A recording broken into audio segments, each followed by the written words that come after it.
യുവരാജ്, നിങ്ങളുടെ തിരുവനന്തപുരം കോർപ്പറേഷനിലെ മിന്നുന്ന വിജയം ആർക്കാണ് നിങ്ങൾ ഡെഡിക്കേറ്റ് ചെയ്യുന്നത്? തീർച്ചയായിട്ടും ഞങ്ങളുടെ സംസ്ഥാന അധ്യക്ഷൻ ശ്രീ രാജീവ് ചന്ദ്രശേഖർജി, അദ്ദേഹം നേതൃത്വം നൽകിയ, അദ്ദേഹം മുന്നോട്ട് വെച്ച വികസിത കേരളം എന്ന് പറയുന്ന കാഴ്ചപ്പാട് അത് ജനങ്ങൾ ഏറ്റെടുക്കുന്ന സാഹചര്യം ഉണ്ടായി. അതുപോലെ തന്നെ ഞങ്ങളുടെ ജില്ലാ അധ്യക്ഷൻ ശ്രീ കരമന ജയൻ, അദ്ദേഹം ശരിക്കും പറഞ്ഞു കഴിഞ്ഞാൽ തിരുവനന്തപുരത്ത് BJPക്ക് അടിസ്ഥാനം ഉണ്ടാക്കുന്നതിനകത്ത് വലിയ പങ്ക് വഹിച്ചിട്ടുള്ള ആളാണ്. ആദ്യത്തെ തവണ അദ്ദേഹം ജില്ലാ അധ്യക്ഷനായിരിക്കുന്ന സമയത്ത് 2009 കാലഘട്ടത്തിൽ.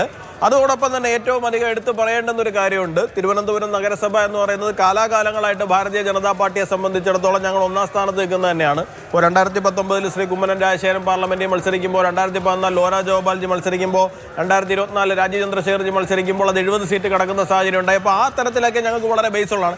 ആ ബേസ് ഉണ്ടാക്കിയിട്ടിരിക്കുന്നത് തീർച്ചയായിട്ടും രാഷ്ട്രീയ സ്വയംസേവക സംഘത്തിൻ്റെ കാലാകാലങ്ങളായിട്ടുള്ള ചിട്ടയായിട്ടുള്ള പ്രവർത്തനം തന്നെയാണ്. എല്ലാം മറന്നുകൊണ്ട് പ്രവർത്തിക്കുന്ന സ്വയംസേവകരുടെ ഡെഡിക്കേഷൻ തന്നെയാണ് അതിൻ്റെ വിജയത്തിൻ്റെ അടിസ്ഥാനം എന്ന് പറയുന്നത്.